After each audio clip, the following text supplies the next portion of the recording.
slimy thoroughfare, the shutters lifted in inches in Temperance Building, high on Poacher's Hill, and red mutant eyes gaze down on Hunger City.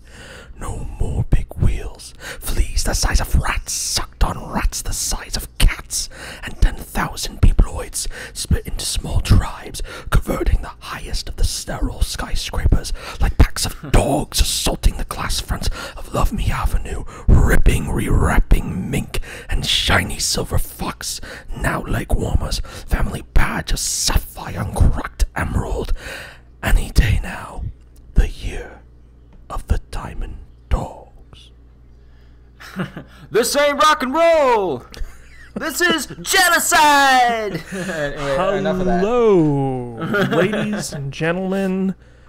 How you do? So here's the thing.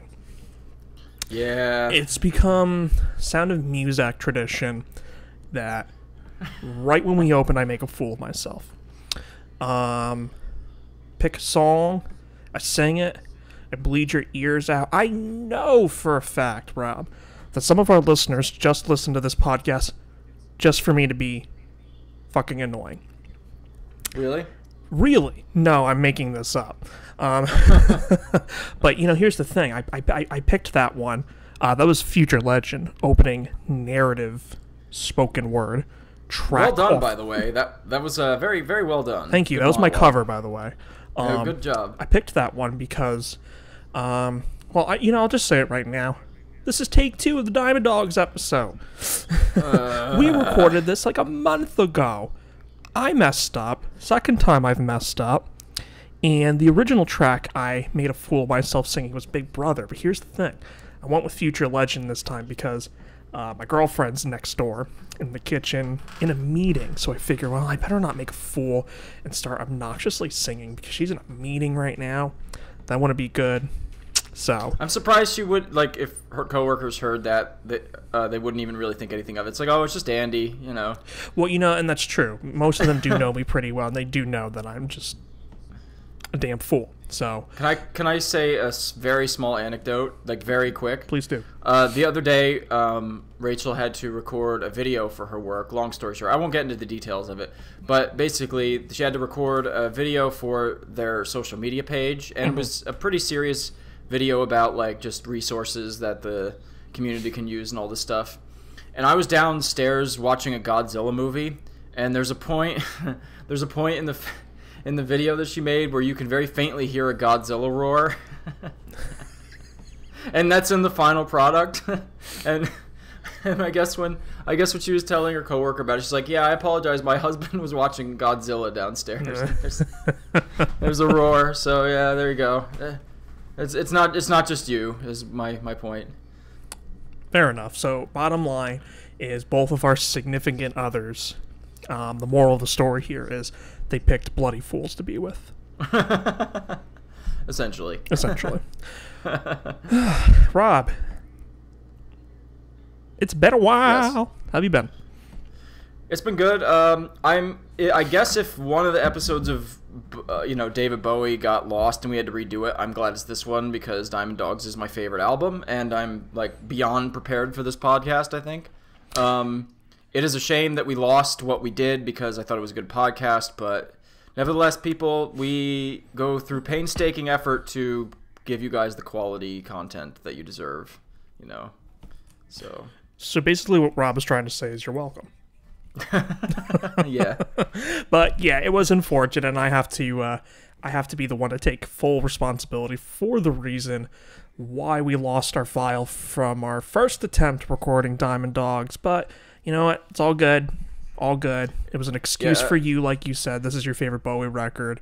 I'm gonna tell you, like Aladdin said, I'm sick and tired of it. I'm ready for the next one. Yeah, I hear you. And but you know what? Like to quote Trailer Park Boys, it's water under the fridge. So it's water under the fridge. There you yeah. go. So let's do this. Something we did on our first attempt before we get into the record. Mm-hmm. One of the things that we were kind of coming across as we've been going through this this man's discography is Tony Visconti, the George Martin of David Bowie.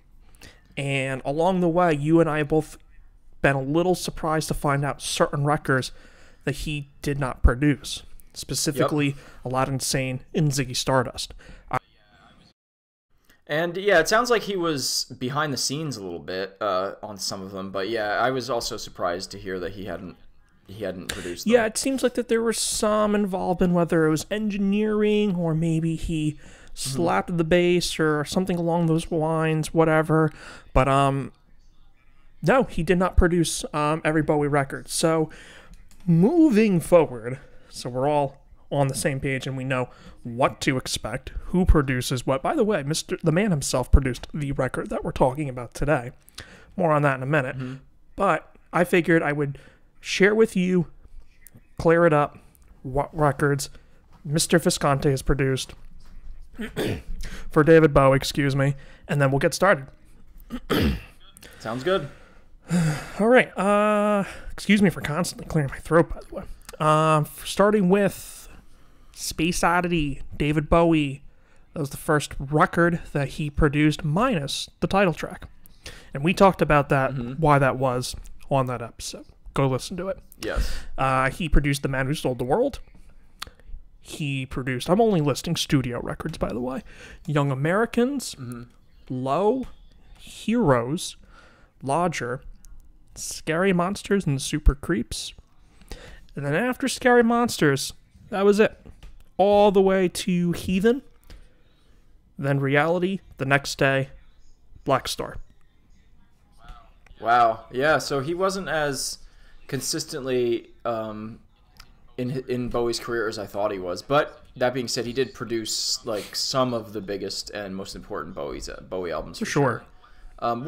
What album did he come back on after Hunky Dory, right? It was a live record he came back on, right? Or was it Pinups? I don't know if he came back. I just had it.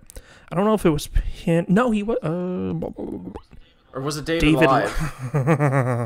he did. We'll talk about that later. He did produce David Live. He produced Stage, which is another live record. And most recently, Welcome to the Blackout, which came out a couple years ago. That was from the Heroes tour. Okay, well that then clears up the whole mystery of Tony Visconti and what records he actually produced. So that's pretty interesting. Now, can you tell us what all the songs he played bass on? I'm just kidding. Sure, if you want to be here for another 3 hours. Yeah. All right. You want to get into the record then, or is there anything else? I don't think I had any updates as far as I don't remember what I've updated since I guess it would be the best of now, or if not before that, the Aladdin Sane record. But ooh, there is one, not to cut you off. Oh, we're on Apple Music now. Yeah, that's what I was going to say. We are on more platforms. Most of the platforms are up on the YouTube page. I'll try to link that as well. But there's a good chance you guys are listening now off of one of those platforms: Spotify, Anchor, Apple Music, whatever. So if you are, hello world, you know. So, but yeah, other than that, we should talk about, actually, there's one other thing we should talk about. We should talk about that we are going to be doing and we talked about this briefly in the Best Of podcast, but the next thing we're going to be recording after this, as of the recording this, it'll be this following Sunday. We're going to be doing another kind of new mini thing, like not series, but yeah, mini series, different, just branching out a little bit more into different territory. We're going to do the album swap thing. Do you want to talk about that? Yeah, sure. So, yeah, Rob and I have said to you several times that we do want to do other things. In my head, I categorize them as other types of content. So, like, I consider this a series, and this is our main series. We did a top 10. That's going to be a series in of itself, as well as the album swap. So stay tuned for that, guys. Our first album swap that we did, and by the way, how the album swap works is we both pick an agreed upon genre, and then I recommend Rob a record, and he recommends me a record. So we decided to pick a genre that was different since, we've talked about a lot of, 70s groups so far, King Crimson and David Bowie predominantly. So we decided to do alternative rock.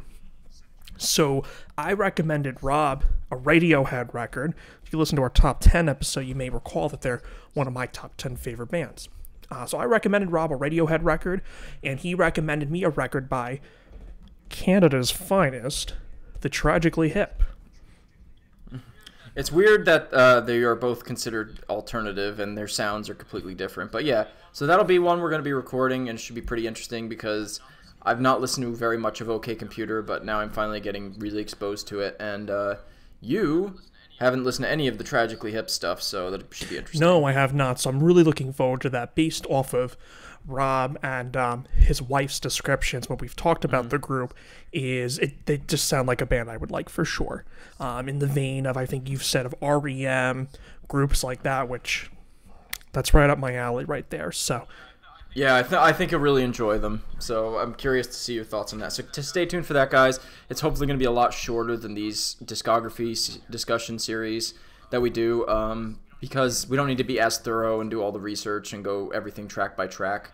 We're just going to pretty much just give our thoughts on the albums, and I'll probably say why I recommended the album to that I did, and Andy will do the same thing. And we're hoping it's like between a half hour long at most, but I think even an hour is pushing it. I'd like it to be like a half hour if we can, or 45 minutes maybe. Agreed. And expect that moving forward. I know the top 10 was a very weird exception where that was the longest thing we've done thus far. But moving forward, the plan is doing series that are outside of the album discography series, are meant to be shorter, kind of more looser, even though this format's pretty loose. But still, we do a lot of research and time, and just effort in general that we put into the album discography series, that when we do other things, we don't want to have to put in the amount of work into those things that we do with this. So yeah, like just a quick discussion. We have other ideas too. Sure. So hopefully that'll kind of help break it up for us a little too and make it more fun. Yay. Fun, yay. All right, so now that we've gotten updates for sure out of the way, thank you for reminding me of that, by the way. Okay, so studio album record number 8. English singer-songwriter, I can't talk, David Bowie, released on May 24th, 1974 by RCA Records, produced by the man himself at Olympic and Island Studios in London. Thematically, it is based off the George Orwell novel 1984, with a twist of Bowie's own glam-tinged vision of a post-apocalyptic world. Backed by the lead single Rebel Rebel, Diamond Dogs was a commercial success, peaking at number 1 on the UK album charts and number 5 on the US Billboard 200. Bowie supported the album on the Diamond Dogs tour. Performances from the tour have been released on multiple live albums, including David Live and Cracked Actor, more recently released in 2017. By the way, let's clear that up. Last episode, I said David Live is essential. No, it's not. I explained this to you already off mic. I was thinking of the Cracked Actor record. That's the one I associate with the Diamond Dogs tour. It's a more recent live release. I got it mixed up with David Live. David Live is complete shite, whereas Cracked Actor is phenomenal. Interesting enough, that performance, the Cracked Actor one, is like 3 months after the David Live show.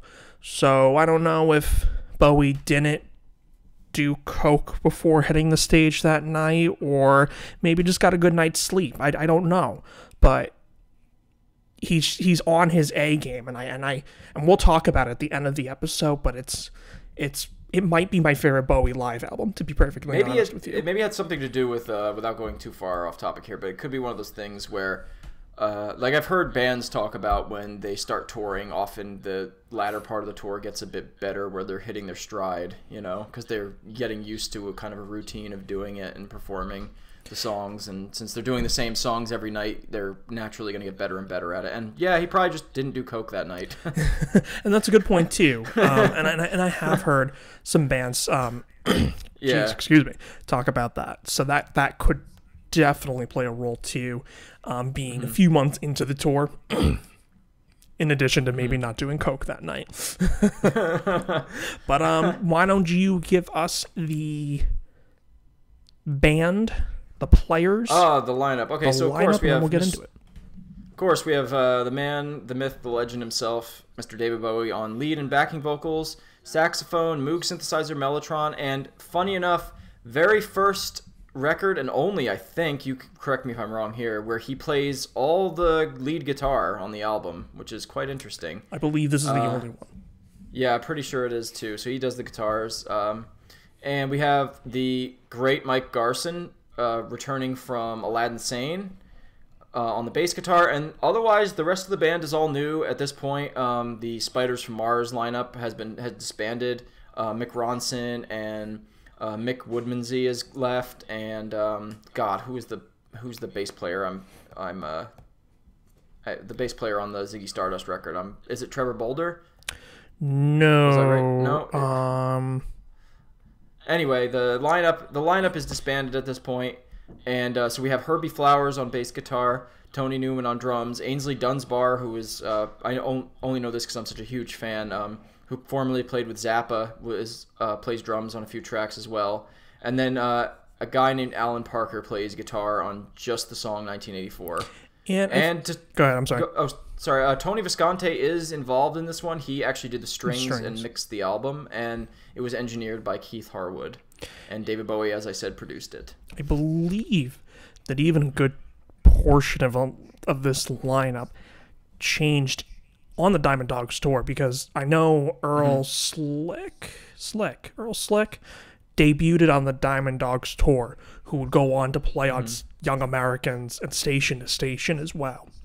Yeah, this was across the board. Personnel, the music on this record, the tour. This was a really strange time period for Bowie. It's a really strange record, too. You can kind of hear it in the record. Also, I was right about Trevor Bolder. You were, okay. Sorry. Yeah. But yeah, I feel like you saying that actually, like, it really comes out on the sound of the record. I think he was purposely going for that kind of post-apocalyptic sound. But yeah, it's definitely I feel like it's a very odd album in the whole catalog of his. You know, it doesn't really fit in with any other ones. Yeah, I mean, I think we've talked about this before. You know, some people kind of clump it with Ziggy and Aladdin, which I guess I get to a degree. I kind of clump it along with, as a trilogy, with this Young Americans and Station to Station, because this is the record, even though he killed off Ziggy Stardust and we have the new persona, Halloween Jack. The glam is there. The glam influence is there. I mean, there are tracks on this record, specifically Rebel Rebel and what's the other one? I don't remember. You're probably thinking of Rock and Roll With Me. Yes, thank you. Rock and Roll With Me, that were supposed to be on the Ziggy Stardust musical. But you also start to hear, especially on the live records, you start to hear the soul influence that would be full blown into action on Young Americans.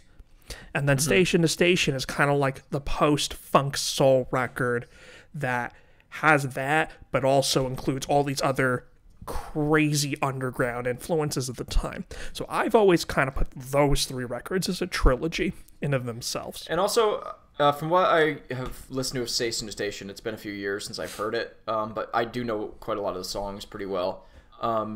It also seems like that hints a little bit towards the next period, a little bit with some of the tracks that on that album. Sure, yeah. Low Heroes, Heathen era, because it doesn't have well, maybe we're getting way ahead of ourselves because we have to do those 2 records, but it doesn't have the it's not just a pure sort of soul record like Young Americans. It's definitely got some different colors to it, I guess you'd say. Experimental, yeah, for sure. It gets a little more experimental than something like that. But hey, like you said, not to get ahead of ourselves, this isn't a Young Americans episode. This isn't a Station to Station episode. This is the Diamond Dogs episode. Yeah. All right, so go ahead. Yeah. I was going to say, but yeah, I could see how you would kind of put those 3 records together, you know. Totally. But you know, going back to the original point, I do agree that in a way it is kind of its own thing when you're really looking at the whole catalog. But all right, so let's get into it. Starting with side 1, track 1 is the aforementioned My Amazing Cover, Future Legend. Not really too much to say about this one. It's, of course, it's a spoken narrative. Definitely sets the tone and even the setting, because this is a concept record for sure. Sets the tone and the setting for the record beautifully. And I mean, I like it. I really do, even though there's not much to say, but it's just, it's cool. I love the spoken word. I love how it goes right into Diamond Dogs. This ain't rock and roll. This is genocide. He would actually on the Diamond Dogs tour, he would play this in the background before playing Diamond Dogs. Nice. Yeah, I always liked the intro. It was cool. It's definitely a very different way to start a Bowie record, with just kind of this dark monologue with some weird stuff going on in the background.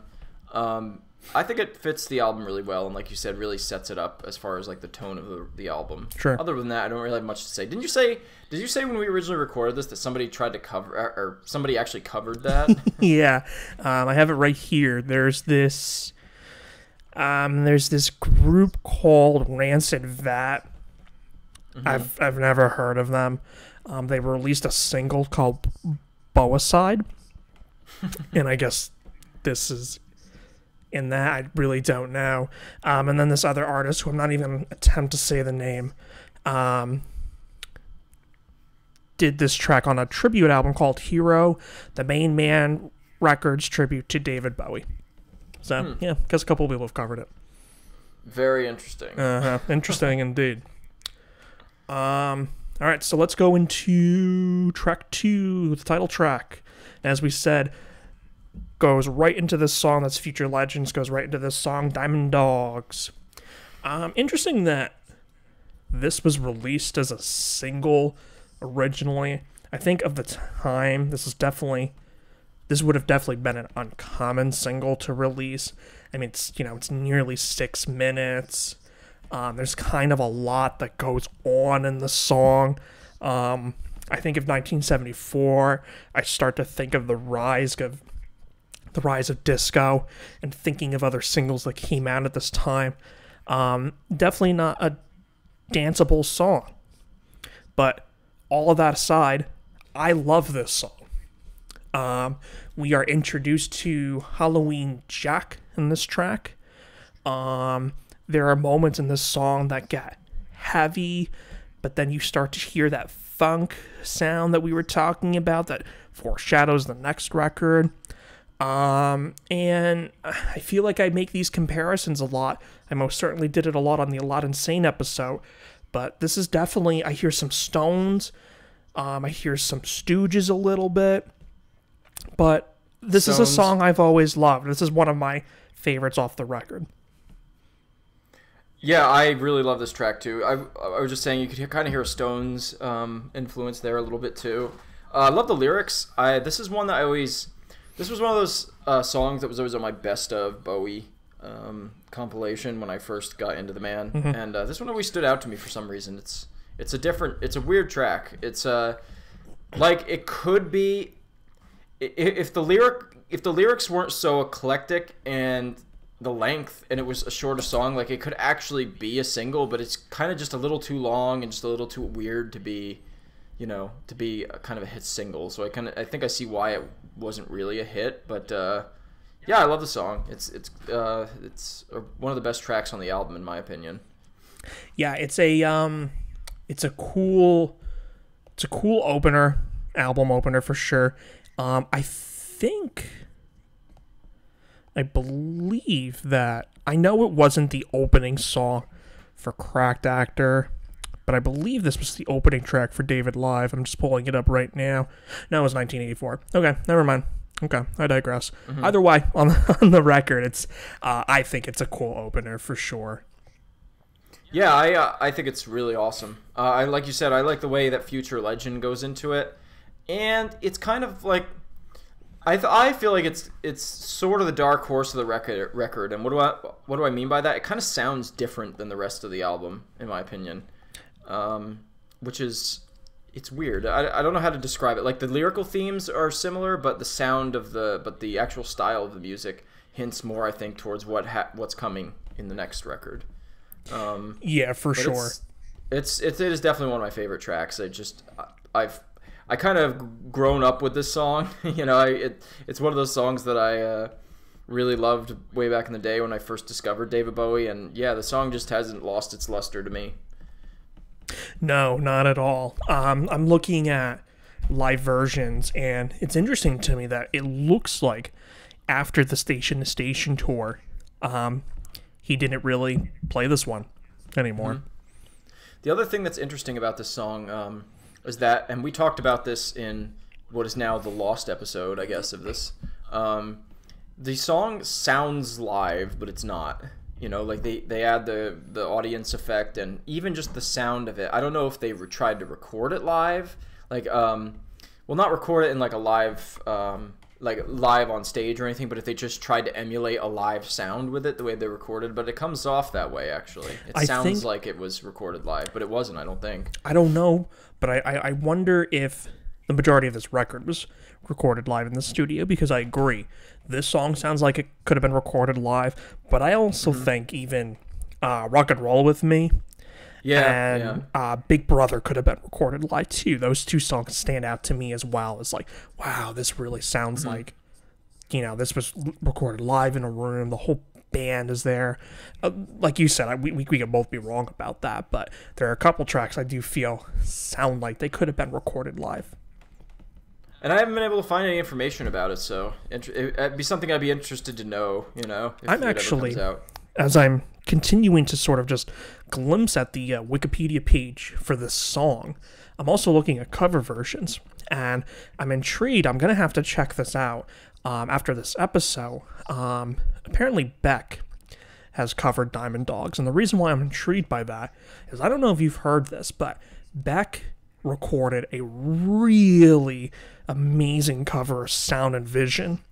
I want to say like 6 years ago, something like that. And he recorded it with an orchestra conducted by his father. I guess his father was a musician too. And Bowie even tweeted it out and everything and said it was amazing. And I that's one of my favorite covers. So I'm really, really curious to hear this Beck cover of Diamond Dogs. Yeah, that would be interesting. Yeah. All right, so that's Diamond Dogs. Let's move on to track 3. Not only are we moving on... the next 3 tracks I think we should move on to. Yeah, you beat me to it. I was literally just about to say it, but you had to just go steal my thunder. You had to steal my thunder. Yeah, well. Oh, God. Well, you know what? You've been thunderstruck! All right, I'll stop. This is not an AC/DC podcast. All right, go ahead. Sorry. Right. So, as Robert just said, tracks 3, 4, and 5. And the reason why we are saying that is because these next 3 tracks are really one track, one suite of songs, and that is Sweet Thing, Candidate, and Sweet Thing Reprise. I'll just go ahead and say it. Favorite track off the record, and I believe we share that. And we share that, yes. I was going to say, absolutely the best track on the record, and one of my favorite Bowie songs of all time. I put it in my top 5 favorite Bowie songs. Spoiler, for those of you who haven't listened to our Best of podcast, I put it in one of my top 5 songs. Shameless plug. I Love this track. So This, and I can't agree with you enough. This is one of my favorite songs. I think it's an underrated Bowie song, and a favorite by the man himself. If you are like Rob and I, and you are completists, but you are also someone that wants to add the whole suite to your playlist, you can do that. It was released in 2008, I think. It was a compilation called I Select, going by the title. They're Bowie songs that Bowie himself picked, and the liner notes are really worth reading. You can find them online. It's been a few years since I've read them, but the liner notes are great because he talks about why he picked the songs and kind of gives you a little bit of history. And this is one of the songs that was on that compilation set. And it's the whole suite. One track, not broken apart. So if you're like me, you're like Rob, you want to be able to add the whole thing in a playlist or mix, you can do that. But let's talk about the song itself. okay. The vocals, man. The vocals. We got to talk about the vocals. One of his best vocal performances, in my opinion. He goes everywhere from like the beginning when he hits the low, "It's safe in the city," you know. It's like I think it's like one of the lowest notes he ever hits in a song. It is the lowest note up until a song called I Took a Trip on a Gemini Spacecraft, which is off the Heathen record. I love that you know that. That's so random, but that's awesome. And just his vocals throughout the song, this song really showcases his vocal range, and he has this way of singing it that really adds to the kind of bleak sort of tone to the song, which it's very, very good. And I love the way that the three songs kind of intertwine with each other, and it kind of like you get the beginning with the piano. Again, another great Mike Garson moment there with the piano in the beginning of the track. Absolutely. And then it goes to that first part ends with that cool like kind of jarring guitar solo that Bowie does at the end, and then you get the I guess it must be him on the saxophone on Candidate as well. Also kind of strange, sort of like really like very distorted guitars, some weird kind of sounds. The way he's singing is very odd, and then you get the reprise of Sweet Thing, which is very satisfying. And then it just kind of ends abruptly, and then cuts like right to Rebel Rebel, which is it's such an odd transition. It's kind of when you said that, it made me think of the way I Want You, She's So Heavy just cuts, and then it goes right into Here Comes the Sun. Reminds me of that. Exactly. Except it's like instead of because when that cuts right into Here Comes the Sun, it's to like a lighter track, but this goes right to the kind of a grungy riff, you know? Yeah, which is Rebel Rebel, which is very interesting. But it works. It somehow works. It's just a great like I call this one the Sweet Thing Suite. All three tracks, you really need all three of them together, and it's pretty much I think the first case.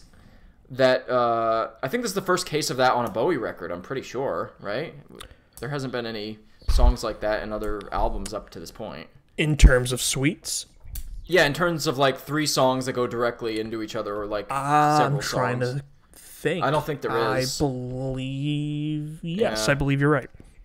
Yeah, so that's also interesting, and I don't know, really adds to the weird atmosphere to the song or to this album. I was just gonna say it doesn't count, but I was gonna say I guess you could make a case for side 2 of Low and Heroes with the ambient stuff, but no, it doesn't count. Yeah. Anyways, well, I'm just saying up to this point anyway, because Low came after it, but right. Up to this point, no, absolutely, yeah. But I do really, I will say, I don't know, I just really love these three tracks, and it's I don't know. The highlight of the record for me. It's funny. I was thinking this. I think this every time I listen to this record, and I was listening to it again today before we recorded. After the Sweet Thing Sweet, side 1's not even over. let alone know. side 2. And it just like this, it feels like this would be the end of the record. And it doesn't bother me, like the placement of where it is on the record. It just throws me off every time. I always get this feeling, okay, the album's over. Just kidding, it's not even halfway over.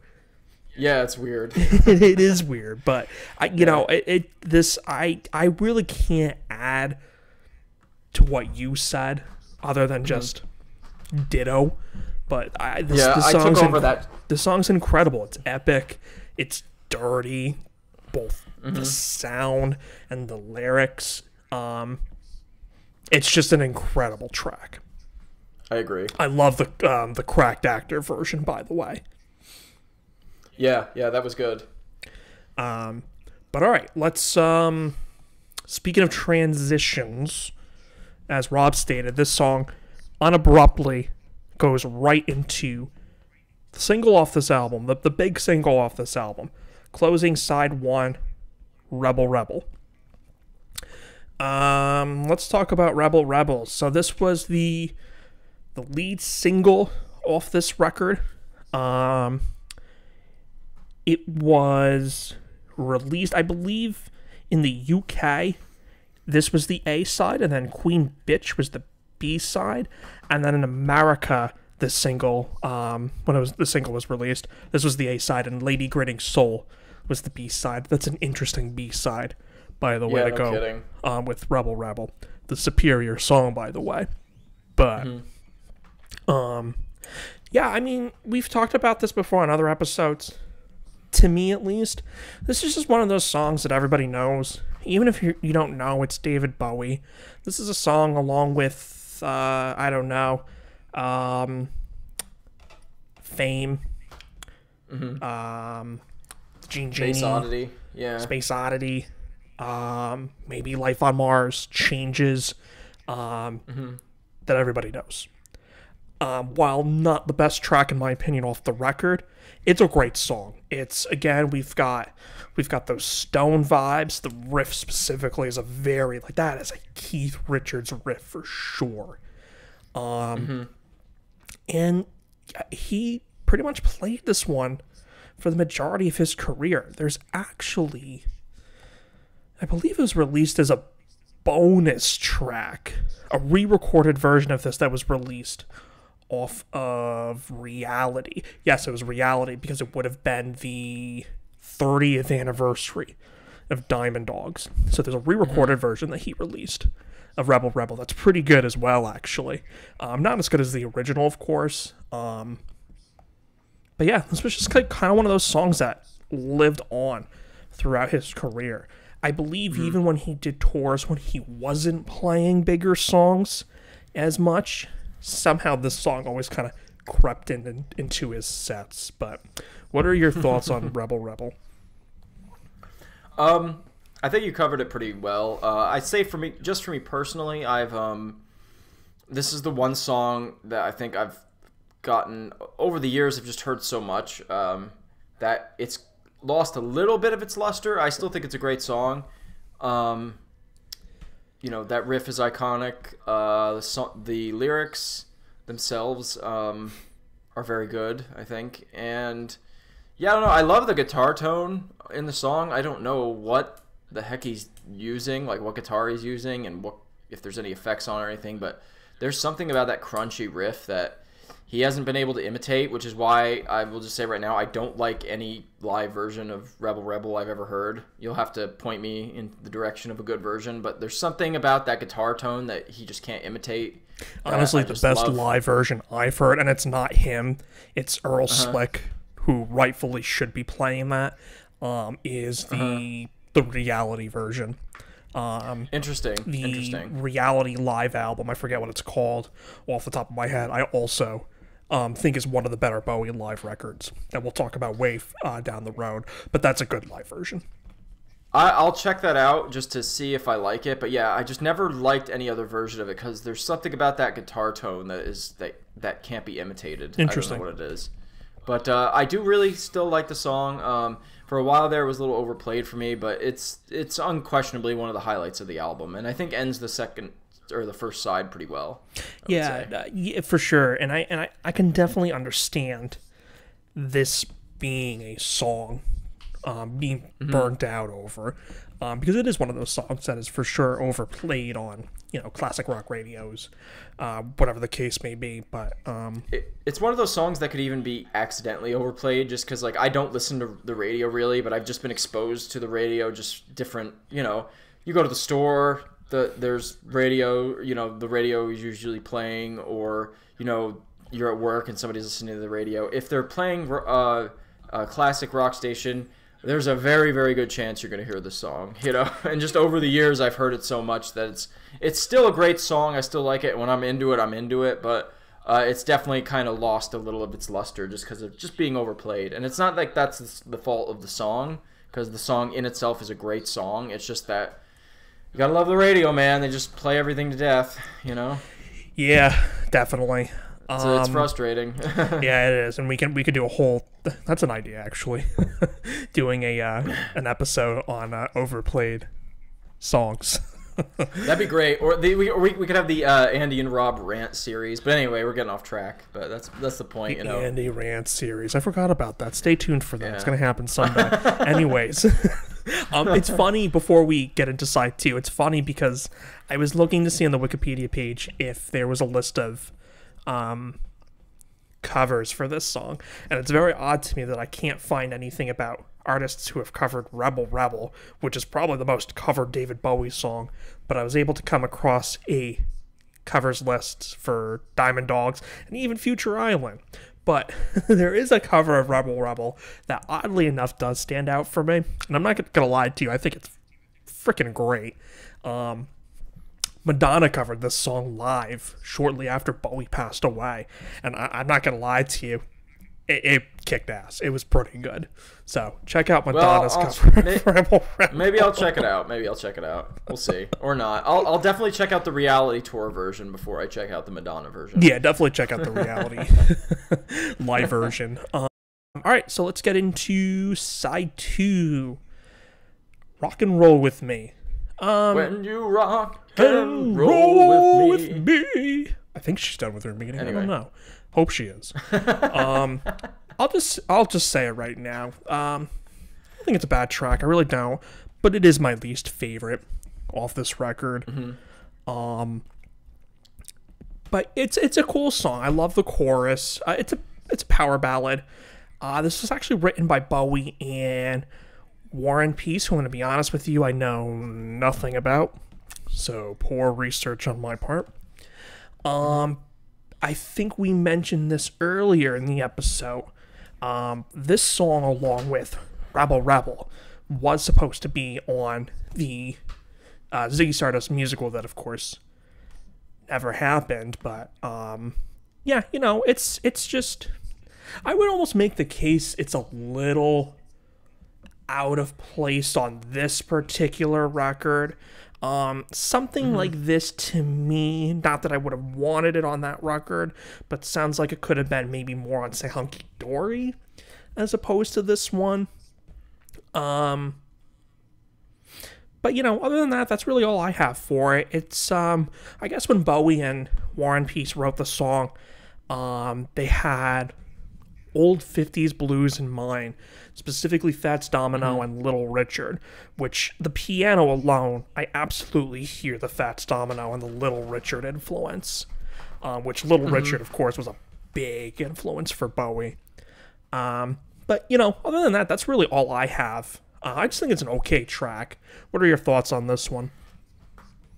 I really like this track. I kind of agree that it's a little out of place. I think that it's a good song. I was wondering myself, I wonder why this wasn't released as a single, and turns out it was. And I'm kind of surprised this one didn't become a hit, because it's got that kind of that chorus and that hook that I think could be that kind of it's a hit type of song in my opinion. Sure. So I'm kind of surprised it's not really well known.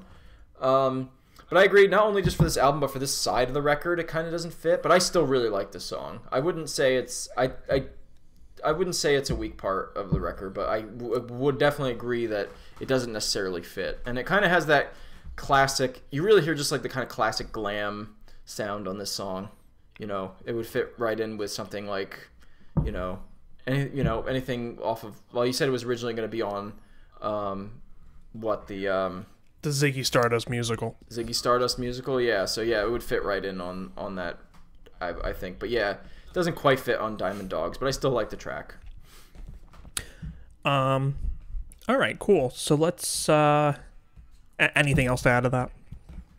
No, I think that's it. All right, so let's get on to track 8 or track 2 of side 2. We Are the Dead. Before you get into that, I wanted to talk about my headcanon for this side of the record. Oh, yes, please. And my headcanon, I call this track and the next 2 tracks the 1984 suite. And that is because, at the very least, the titles reference, they just reference things from the novel, which, of course, this was based off of. And funny enough, when, like you said, we originally recorded this podcast a month ago, and while we were prepping for this podcast, I just so happened to be reading through 1984, which was a very interesting experience. Just imagine these three things happening. Very relevant to the times for a right second, now. Andy, just imagine these 3 things happening simultaneously. I'm reading 1984 by George Orwell.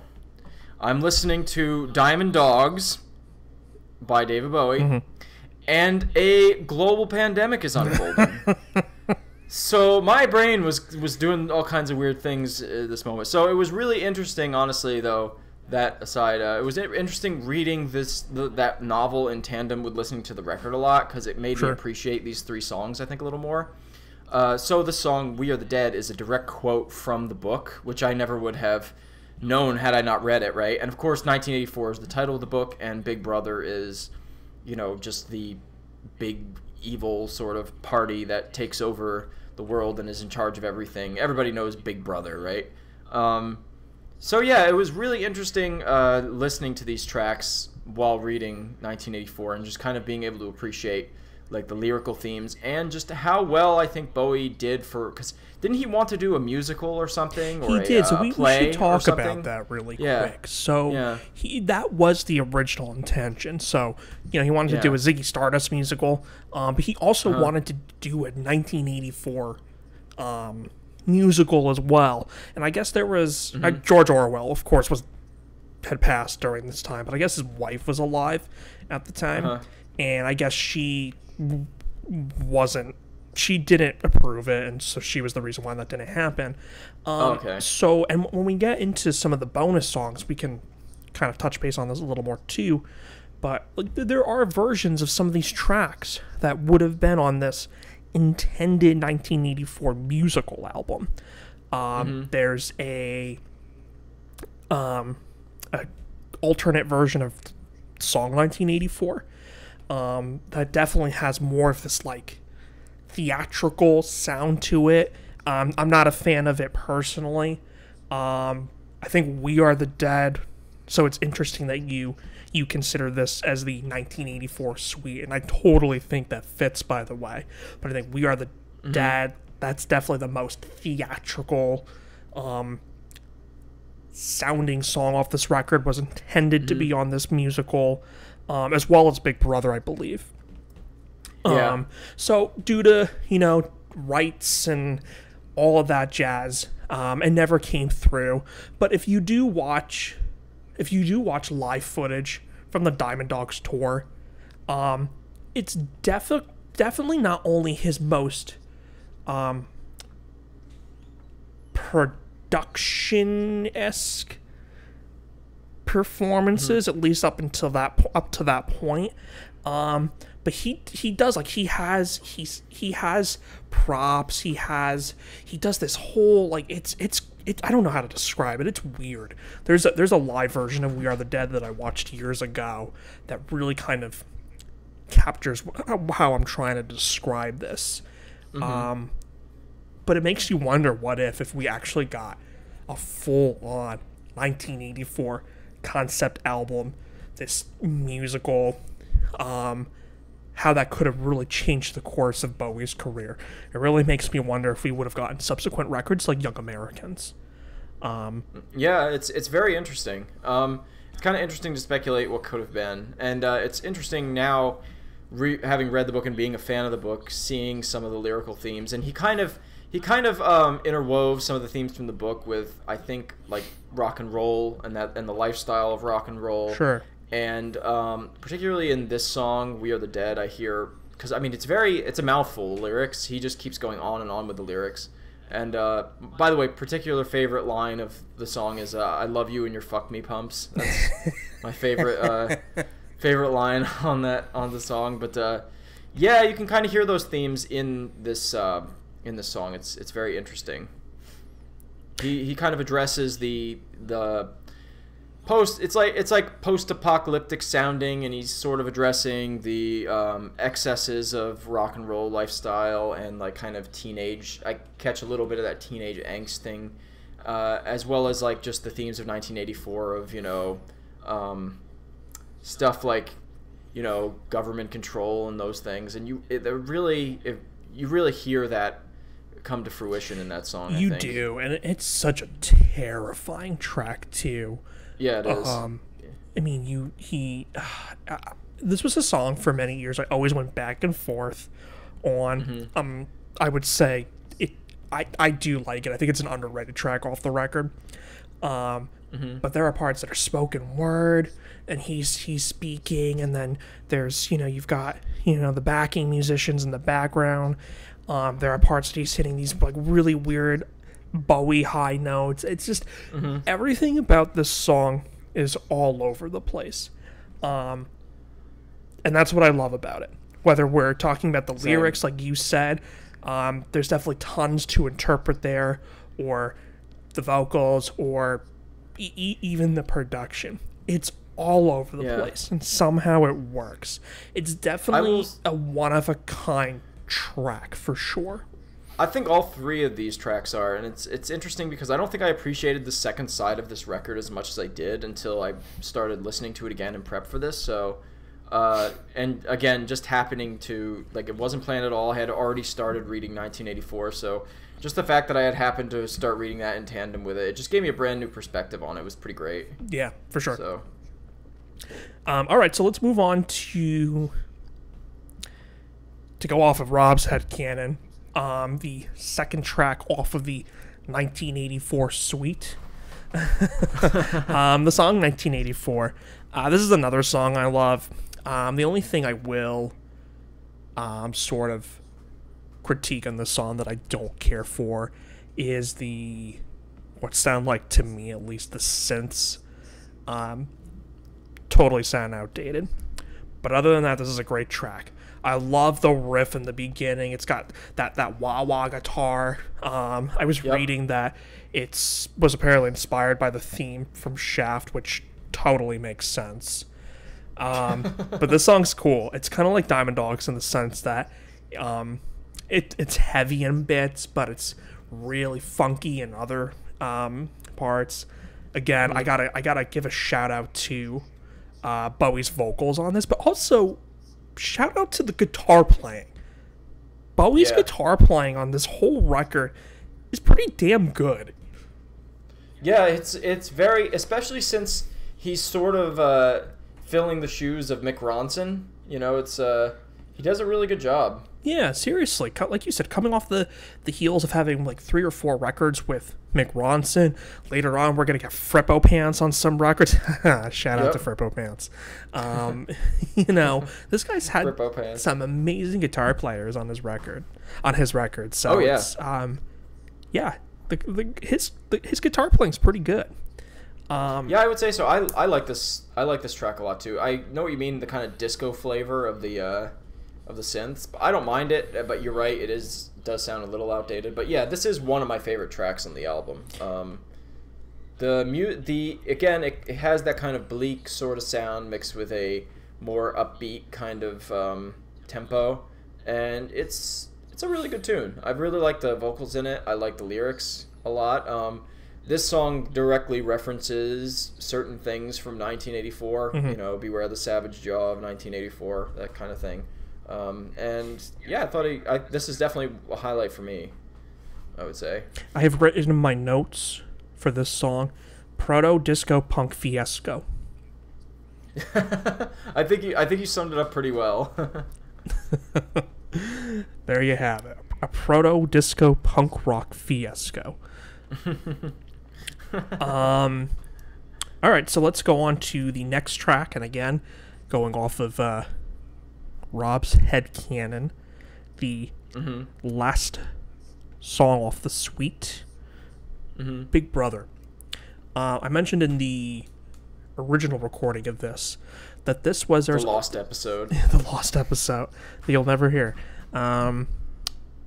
The grower for me. There always seems to be the song that is the grower. And for me, it's this one. And I don't know. I think really why I love this song are just the vocals again. His vocals, but also the chorus. Yeah. I wish I pulled the lyrics up. Yeah, there you go. Someone to follow. You know? It's so good. Yeah. I love it. You know. We share that, by the way. This was my grower as well. That's right, okay. I'm reading here that the opening trumpet line, played on a Chamberlain, has been compared to Miles Davis's Sketches of Spain. That's interesting, but I can see the similarity for sure. What are your thoughts on this one? This is really great. It's either this or 1984 that's the highlight for me on the as far as like the second side of the record. I believe this is the part, yeah, actually I've got it pulled up here too. It reflects the ending of 1984 where Winston Smith's brainwashing is complete and he loves Big Brother. Yeah, I totally hear that in this song, which gives it a very, very dark tone to it. It almost makes me think of like a militaristic, fascist theme or something, you know? I don't know, it's just done really well, and it's really dark and creepy, and just, again, adds to that whole aura of this album, that weird, dark atmosphere of it, you know, and I love it. And like you said, I really like, it was talking about how the beginning has a kind of Miles Davis-y sound to it. I could kind of hear that. Actually, I never really would have put that together, but yeah. Yeah, specifically that record, too, Sketches of Spain, which is a phenomenal record, by the way. But yeah, it's a great track. I agree with you. It was my grower, and I think the chorus is great. His vocals are fantastic, and yeah, it's just one that I definitely had no problem hitting the repeat button on it a few times. So I will say the only thing I don't care for, and I guess it really applies to the closing track, but this does go into it, is I've never really cared for the chant of the ever-circling skeletal family. Come on. Woo, woo, shake it up, shake it up. I will say I do like the Cracked Actor version. That one specifically, I think, maybe it just works better live. It's a weird way, in my opinion, it's a weird way to close the record, but like I said, I think it works a little better live. It works a little bit. I love the title, by the way, but the part where it kind of like sounds like a CD skipping or something at the very end, I don't like. Agreed. But I'm fine with it. With the, you know, if it just faded out before that and it was only like, say, 30 seconds long, I would just consider it an extension of Big Brother, and I'd be fine with it. But yeah, it's a very strange way to close the album, for sure. It is. It almost reminds me, going back to our tangents on what track is that off of? Oh, the Mincer off of Starless and Bible Black. I think we both had a mutual gripe about that, how that just suddenly cuts off and then it just goes into the next track. That's kind of how I feel about the transition to Big Brother to Chant of the Ever-Circling Skeletal Family. Yeah, that makes sense. But all right. Unless if you have anything to add, go ahead. I'm sorry. Oh, I think we were going in the same direction. I was going to say, if you want to talk about the bonus tracks and stuff, we could wrap this up. Let's do it. So, bonus tracks, not much to talk about. Let's just touch base on singles really quick. I covered that for the most part. We said Diamond Dogs was released as a single. The B-side to that was Holy Holy. That track we talked about, I believe, on the Ziggy Stardust episode. It's either Hunky Dory or Ziggy Stardust. Rebel Rebel in the UK was released as a single, with Queen Bitch as the B-side. In the US, Lady Grinning Soul was the B-side. And then, interesting enough, a couple years later, We Are the Dead was released as a B-side, and the A-side was TVC 15, which is off of Station to Station. That's so weird. So weird, right? Almost as weird as Lady Grinning Soul being the B-side of Rebel Rebel. Yeah, I don't know who made those marketing decisions, but probably not. The person wasn't very smart.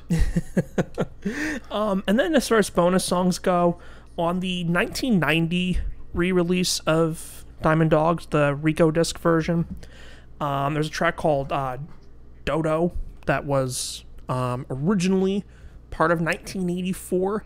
It's that alternate version of 1984 that I was mentioning before. I don't really care for it personally. For diehard fans, it's definitely worth checking out. And then there's also a demo version of Candidate, which is, for the most part, it's really a completely different song. You can kind of hear certain elements that were used in the final Sweet Thing suite, but it's worth checking out because it really is a different song. Cool.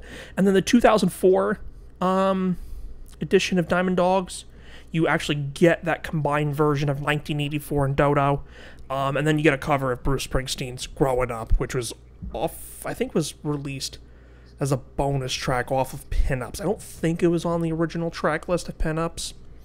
And then you get alternate versions of Diamond Dogs, Rebel Rebel. I'm not going to get into all of that. But let's do our final thoughts in our top 3 before we talk about Cracked Actor. Okay. Do you want to go first, or do you want me to go first? I'll go first. That's fine. So we doing final thoughts first? Yeah, why not? Okay. I already forgot what I just said. So final thoughts. I love this record.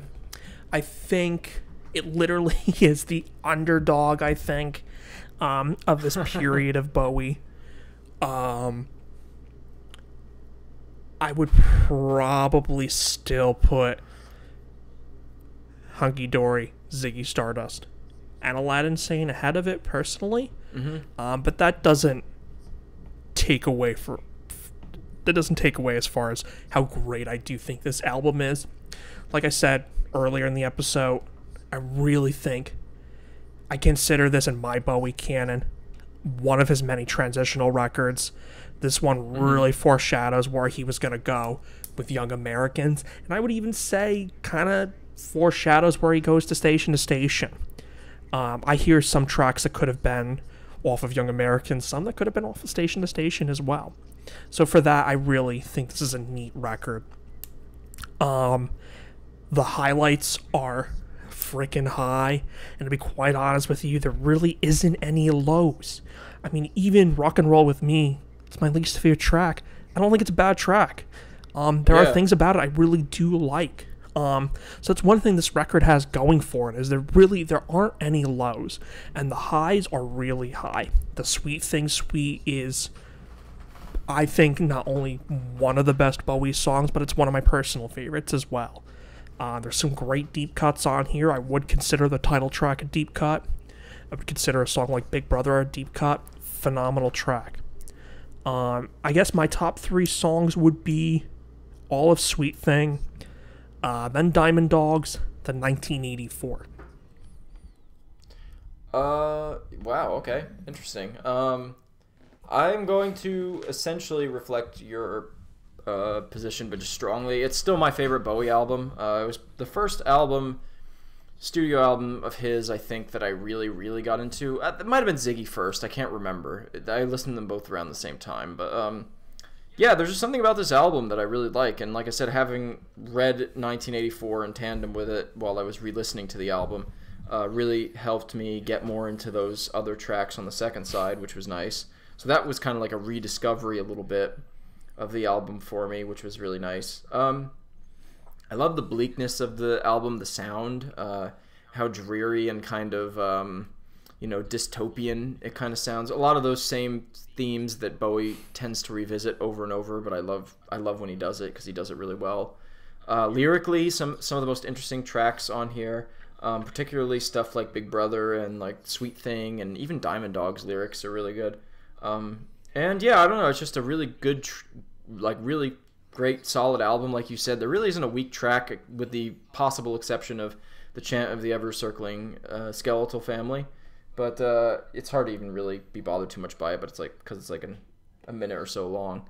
But anyway, yeah, I just really love the track, or really love the album, and I think so far, I mean, we have a long way to go. It's still holding the top spot for me on Bowie albums. However, we have a long way to go, to quote Alice Cooper. We still have a long way to go. But yeah, I would say my top 3 tracks, guess what, Andy, are exactly the same as yours. Number 1 is the Sweet Thing Suite. That is by far, by a large margin, the best song on the album, and I agree, one of his best songs. Then I would also give it to Diamond Dogs, because of that's just a solid track too. I love it. And I was kind of caught between 1984 or Big Brother for the next one. It's very close, but I think I would also go 1984. But Big Brother was definitely the grower, and I think, so far would definitely make my top 30 or whatever songs we're going to do, however many songs we're going to do when we do the eventual Bowie wrap-up episode. But yeah, Diamond Dog's still a solid album, love it more than ever, and it was great to revisit it. Nice. So before we wrap up this episode, there were 2 live albums that document this era of Mr. Bowie. One of them is complete shit that we're not going to talk about. That's David Live.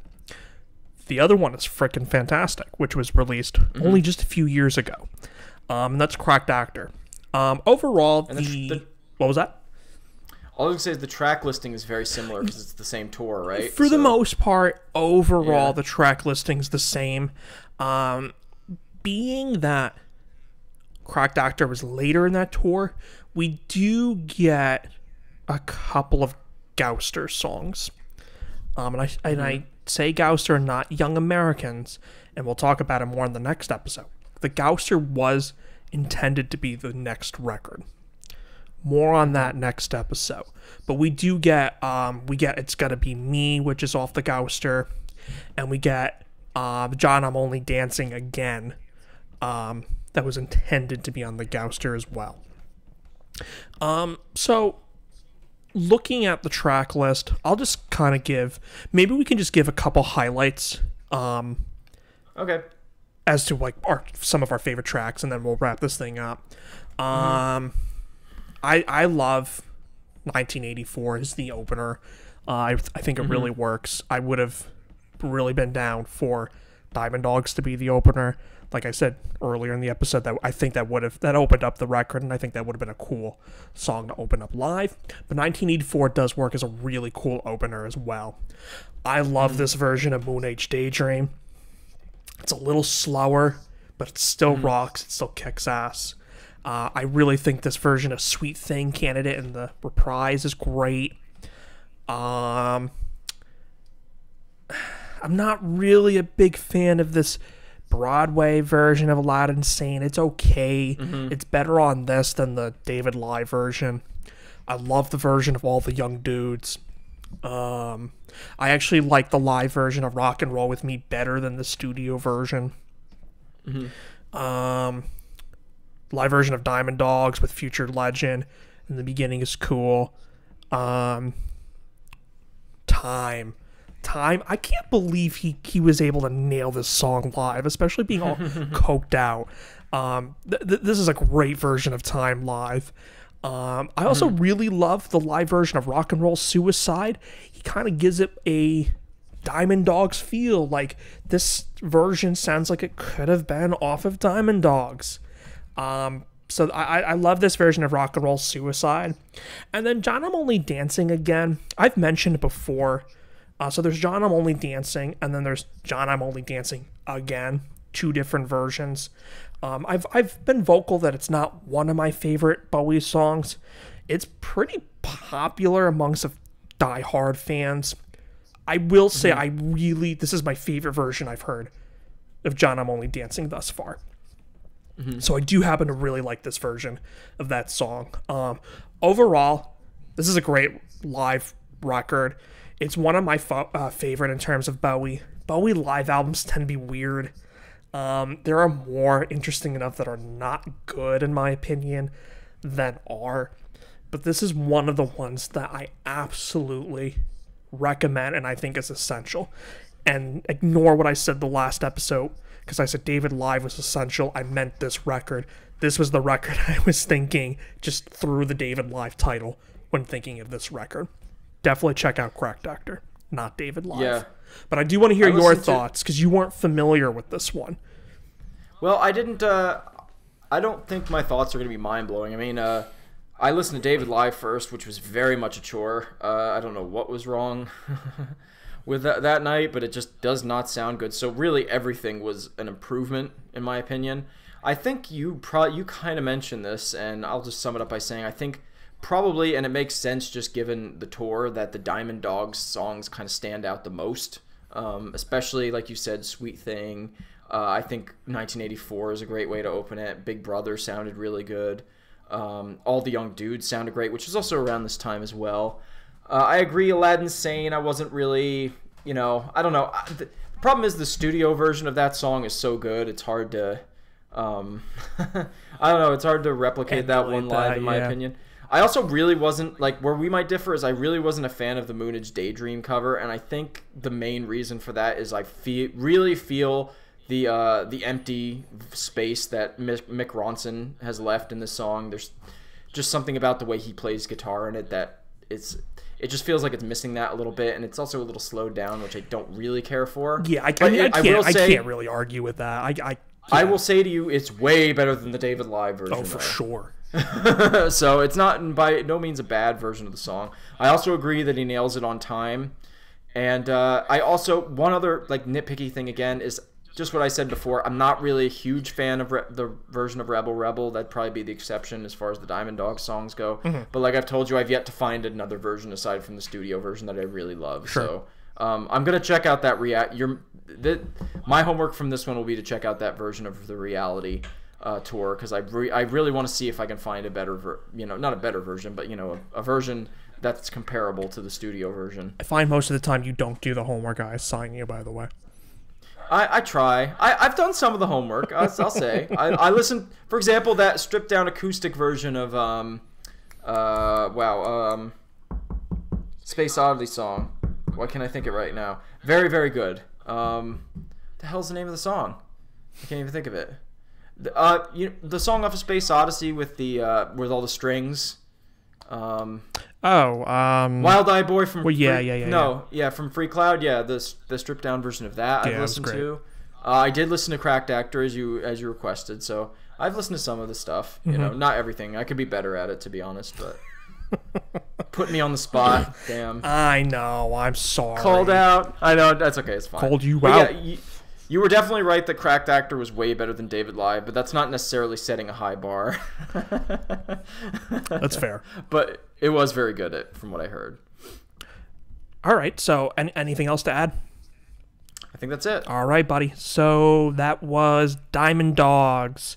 I have to say, I was really angry when I had to break to you that we had to re-record this whole episode.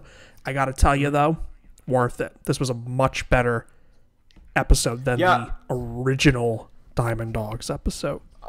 I agree. We could always consider the other one a rehearsal. I don't know. There you go. Maybe we should do that for everyone moving forward. Kidding. No. Kidding. Guys, thank you so much for listening. We appreciate everybody who's been listening. On all the various platforms, please tell your friends, share our podcast if you're into it. We've been getting... our views have been steadily going up, which is nice. And keep an eye out for... more of the discography series. We'll try to get the Young Americans episode out sooner than, hopefully there's not nearly as much of a gap as there was between this and Aladdin Sane, but, provided there's no technical issues, we should be okay. And we still have not, you and I were talking about this over the phone just the other day, Andy, we still have not gotten on the social media front. We will. I think we both realize we're not social media people, but we see the value of it to promote the podcast, so... we will try to get that out at some point, but it might still be a little while. So yeah, so stay tuned for that. Between stubbornness, Yeah. but I mean, and also too, all stubbornness aside, just our schedules. I mean, with the pandemic right now, we're kind of adjusting to this new way of living. I know with me, you guys know I've mentioned that I'm a teacher, so I've had to adjust to that because my job still goes on. I still teach. It's just now in an online format. So I'm juggling that and trying to, make more time for this. And I know you've got stuff going on, personal stuff as well, that you're also juggling. And actually, by the way, I'm going to go ahead and do it. A shout out. You have another YouTube channel. You're going to need to tell me how to pronounce the name, but it's Kuroda Kayasuki. Guys, please check it out. I know some you of like your gaming. fans listen to this podcast, which thank you guys, by the way.